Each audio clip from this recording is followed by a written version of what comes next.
Morgen.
Dennis, and next to us is Pedro Dias. Yeah, Welcome. thank you. Welcome. Glad to be here. Thank you for the invite. How did you become an SEO? Oh, well, I did a bit of an unusual path in SEO because I started from the search engine Okay. and then I became an SEO. So you worked at Google? Yeah, Ah, I worked really? at Google Cool. for 5.5 years. you know the magic. I know, Philly, secret. Philly Wizzy. Yeah? He's Yeah, a Dutch he's also SEO. ex-Google. Yeah, he's worked with me back then Okay. at Google. We were part of the spam fighting team, all Yeah? this stuff. Yeah. So before that, I had some kind of, SEO kind of nuances. I played with Alta Vista back in the time when Alta Vista was a thing before Google came. So that's where my kind of path in search Yeah. started. My path in SEO started after I left Google. So kind of, And you also still have an NDA of Google? Of can well, you tell us everything about I think I fighting have spam? an NDA on a lot of stuff that never expires, and I would never talk about the certain things. So, but I'm fairly free to talk about. I think even if I would mention a lot of things, they have evolved. Like Yeah. things in Google evolve. Like I think like after 1 or 2 years I left, things that were not anymore in the state that when I left them. So it's safe to assume that even if I would kind of talk about weird tools and what they did, one, it would not be useful for anyone because it would not give you any. It could give you any insights in Google's interests, Yeah. but it would not give you any kind of actionable things to do nowadays. I think the best thing that I learned from Google is to think like a search engineer. Yeah. And that kind of thing never expires because you know where Google heads, you know what a retrieval system is, you know what a bot is, what the bot limitations are, how it operates, and I think that's the North Star. As long as you know that, you're safe, I believe. And it's an advantage to work first at Google and then I, th- I, th- manipulate Google? I think it helps you with being. It certainly helps being like your appeal as a. A lot of people will want to work with you and hire you, Yeah. but as the Google mojo kind of fades away, you have to make your own expertise in your name. So, like I said, I think yes, it gave me you can call it an unfair advantage over anyone that didn't have it. Yeah. But I don't know if it was unfair because I did 6 rounds of interviews to go to Google, so it was quite intense. But I think it was it's rewarding because it put me in a path, in a way of thinking that I would never. The principles that I operate myself as a consultant, that kind of advice that I give, is always to make people try to understand the system rather than to teach them like the tricks of, shortcuts or anything. I think it's more rewarding if you try to understand how a clock works by looking at the gears than, to try to understand like if you can do any shortcut to, increase or decrease, or the time. So, yeah. And after that you became an SEO consultant? Mainly for large e-commerce? Or? Yeah, so after I left Google, Being a Portuguese, I'm Portuguese native from Portugal. Yeah. And I used one of my roles at Google was to communicate with the Portuguese language market. Yeah. Because I used to do spam fighting in the Portuguese language market. And you want to communicate with people and tell them why Google doesn't like certain things in terms of manipulation and spam. Yeah. So Google would send me often to Brazil, and mostly to Brazil because it's the largest market, to be honest. Portugal is tiny. And so I got to be known in Brazil quite early. Yeah. And go to speak at conferences. So once I left Google, I let a lot of people that wanted to seek my advice and talk with me. I don't know if they were hoping that I give them any secrets, but I know. I think I only gave them good advice. I worked with a lot of the largest e-commerces in Brazil. Yeah. They were like the Amazon equivalents, but for Brazil. So I'm fortunate to have worked with almost all of them. Yeah. And even lately, like just last year, I consulted for 2 years with the largest e-commerce and second-hand market like platform in Latin America, which is Mercado Libre. Yeah. They are like as big as eBay or bigger than even Amazon. Yeah. They outcompete Amazon in Latin America. What are the differences in the Brazilian market in comparison with the US, for instance? Well, differences. More focus on mobile because people don't have desktops? Yeah, that's one thing. That's one thing. There are a lot of people that have poor internet connections in rural areas of Brazil. So you have to be really aware and build your tech stack, your platform, your app, wherever you operate with, to be able to cater the widest range of devices. So one of the things that Mercado Libre, for example, focused a lot, and they were praised over their competitors for it, was how fast their website was, and then how efficient their delivery system is, even faster than Amazon in Brazil. Yeah. So even in remote areas of Brazil, you'll get like your package delivered like sometimes in the same day, which is crazy.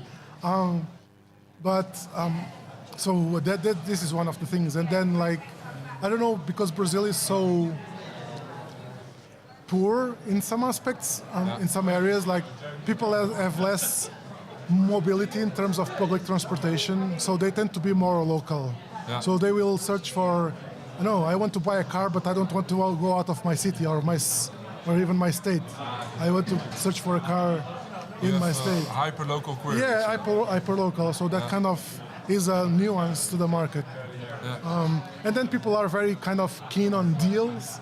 So if you don't offer them discounts or do this kind of, you'll face kind of a resistance where people will always wait for this kind of Black Fridays.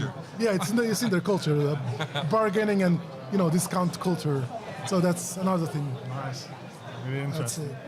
Yeah. So what triggered me a bit was during your introduction you said Google gave me that I can think of a search engineer. Mm-hmm. So that makes me question how does a search engineer think? Yeah.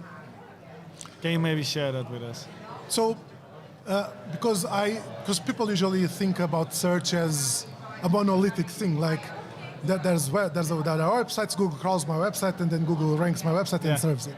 But actually there's a lot of intricacies in between that if you understand them, you will, as you work within SEO, you will understand why things fail sometimes and the way they fail, or why you need to kind of deliver your website to Google in a certain way. For example, a lot of people don't do a very good job with XML sitemaps. They just do a one XML a giant XML sitemap, and they serve it to Google. When you probably should be thinking about slicing it in thinner and more segmented, and as the larger is the website, even more prevalent is this advice. So Google has there are a lot of things that happen, so you need to understand Google has a crawling process. What does the crawling process entail? It entails that Google has a scheduler. The scheduler schedules time to visit websites. goes out, visits websites. And what does that entail? It entails that Google doesn't have infinite amount of time to scroll websites. So you have to make the most of the time that Google, when it reaches your website. And then how does Google decide to crawl a website and not the other? It's like if your website doesn't get searched by the brand, it's probably one sign, because Google doesn't see appeal on your brand, or even the links to your website. You can go back to the basics, right? Like links are matter because they are an indicator of importance. That's one of the earliest, blocks of why Google existed. They built their index based on links, hyperlinks, and how links point to links as an endorsement of. Yeah. And then they would build like so Google has to decide how to crawl the web. Where do you start? You have to start with sites that you trust, and then go from there and follow the links from these sites to others. And this is how you kind of build a reputation over the web. So you, in certain aspect, build like a layer of what you say the God sites, so to speak, and then you use this as your pathway to the web. So, and then you think like, okay, and now I understand a little bit how the indexing system works. Let's go. The crawling system works. Let's go to the indexing. What does this mean? Google wants to be efficient, so Google doesn't want to waste time crawling twice the same thing. So a lot of people had the misconception, if you have duplicate content on your website, Google's going to penalize you. Well, yes and no, because what is a penalty? It's just because Google doesn't crawl you, or Google demotes your result, it doesn't mean that it's penalizing you. It's just, not preferring your result over some other. Yeah. It doesn't mean that you have a penalty and you have to do something about it. You need to do something about it, but it's not in the sense of like I have to get rid of this penalty. It's that I have to improve my architecture. Yes, penalty. Exactly. Yeah. So there are a lot of things that, and then comes the process of, after the indexing comes the process of rendering. Yeah. Google needs to render whatever is not visible through JavaScript. Mm-hmm. There are a lot of websites that rely on JavaScript to have too much. Yeah. And then comes the process of ranking and then serving.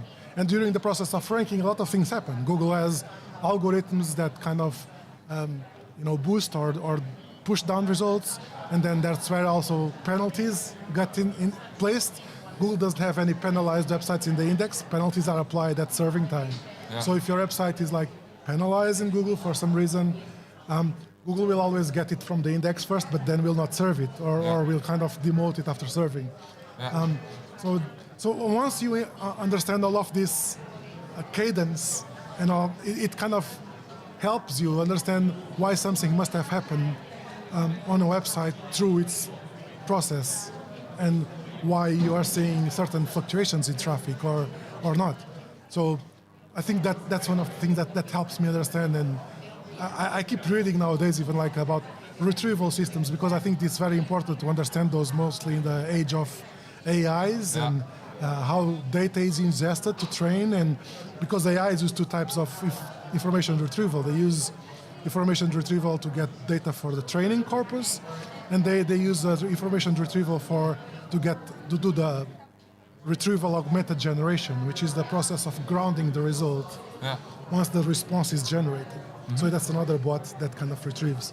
It's an entire ecosystem. Another system of not comparable with how Google works, right? Yeah, it is basically. And I think we are all figuring this out with log files and all those kind of stuff. But you have to start over again, because at Google you had the knowledge how it works, and I think we all in the market have that. Yeah. But LLM training is just another game, or is it the same game? It's a different game in the way it caters your intent.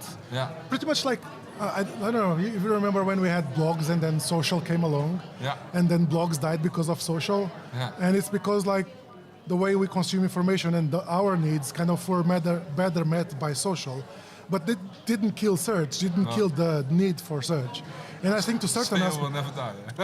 and I think because before with Google we learned that we can do most of 90% of our things with search. Like we wanted to find places to eat, things to buy,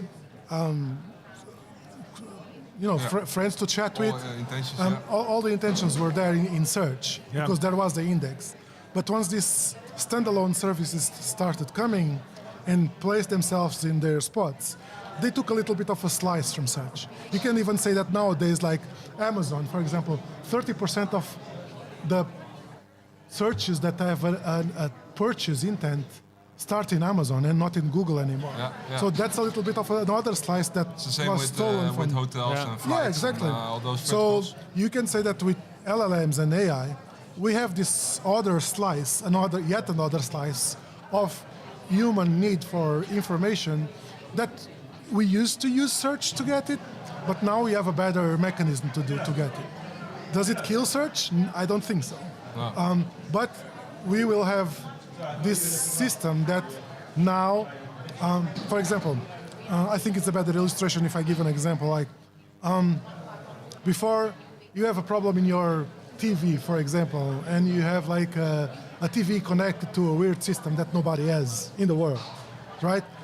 If you have an issue with your system, you can probably find information about your TV and your system separately in search, but not the two together, because if it's a very unique conversation. But now with AI, the AI has the capacity of,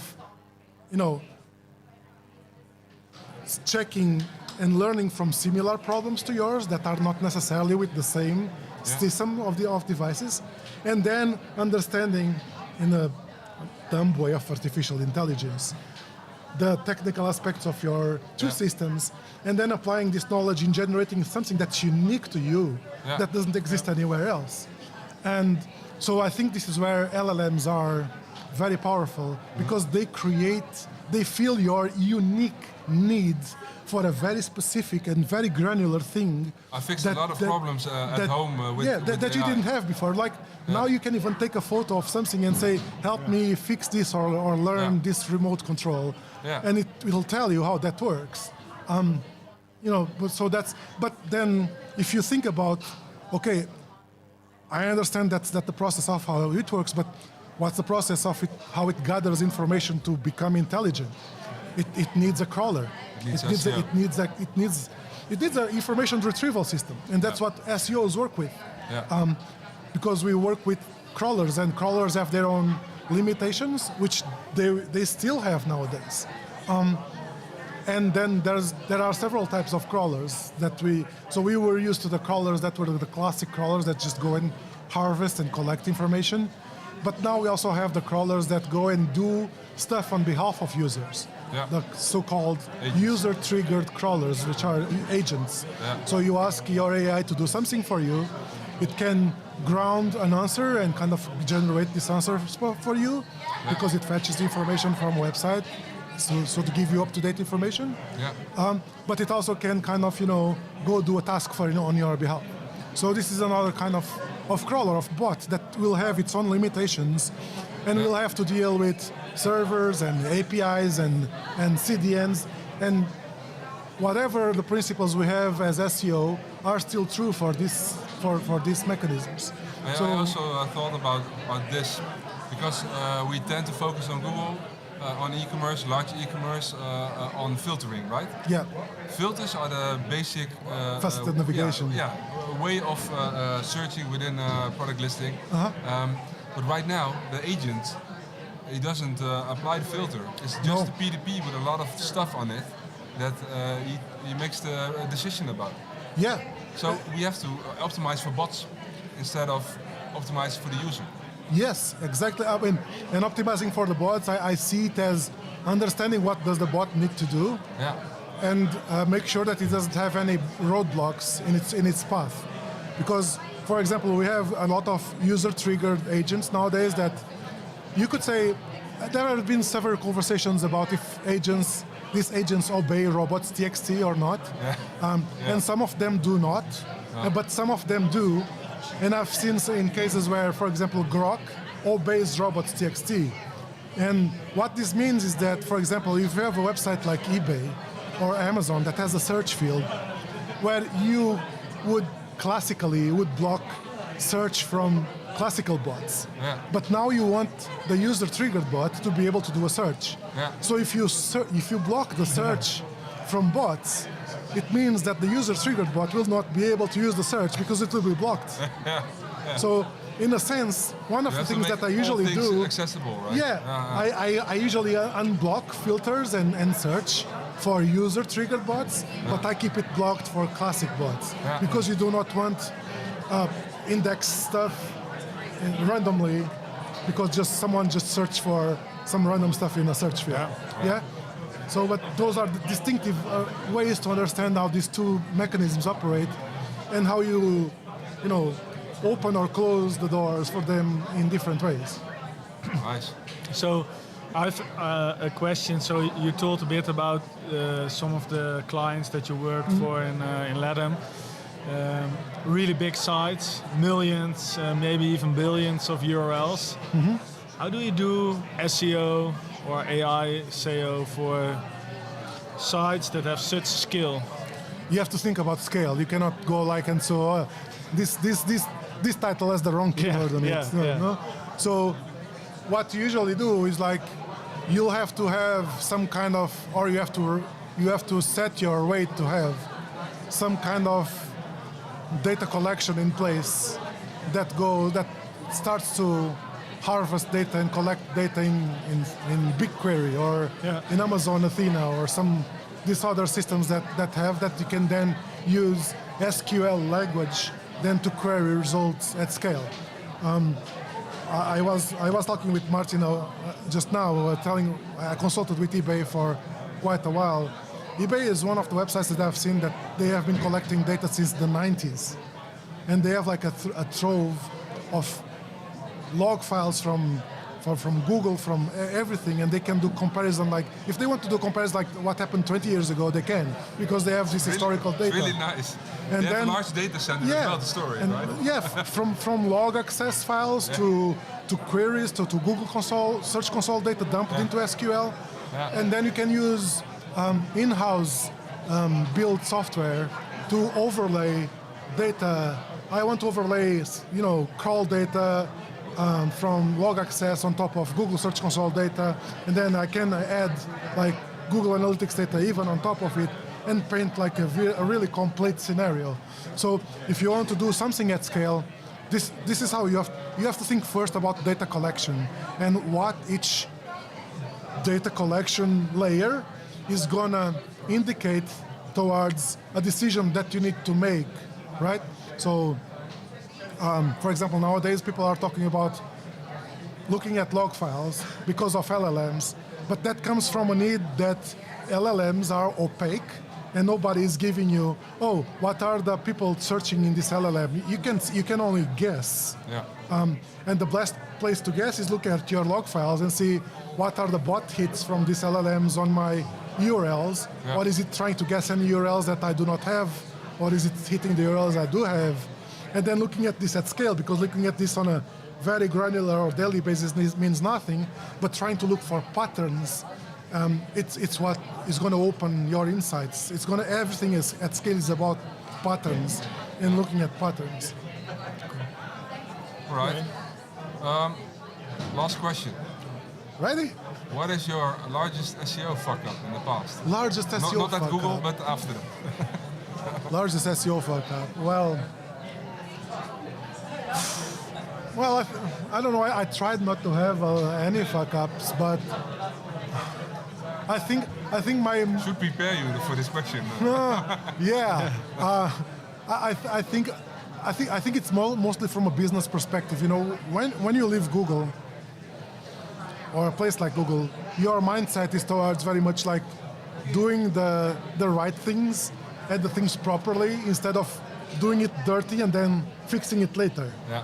So I think one of the things that I kind of painfully learned was that I wanted to do the right things and properly right out of the bat with a lot of clients, and I met a lot of friction because of that. Yeah. Where you should have gone with like let's do it dirty and an MVP, and start with the minimum, and then we can, scale it up. So that's I could say that's one of fuck up in terms of myself, because I kind of I didn't have this knowledge, and I learned by doing it. I never put like a no index on a website or anything, but I worked with clients that did, and hopefully I logged in on a weekend and I caught that, and I called them over the weekend saying, oh, you launched your website on Saturday, and you put like a no index or a disallowed on blocked on robots, and go and put your team on. They really like that call, right? They do. Because otherwise they drop. Yeah. But, that's a nice learning, starting with an MVP. I think a lot of people want, a lot of SEOs have this mindset that they want always the ideal world, or everything is clean and nicely optimized. But the process to get there often is dirty and bumpy, and you have to learn with that, because if you are gonna pitch the ideal world to every client, they're going to say, oh, this is very expensive to get, or this is a lot of work to do, and you are going to overwhelm them, or either with costs or with like suck all their resources into building something, and that's not a good it's not a good place to be. All right, thanks a lot. Yeah, Well, thanks a lot. Thank you for having me. It Have was fun at Brigthon SEO. right. It was a pleasure. Nice. Thank you.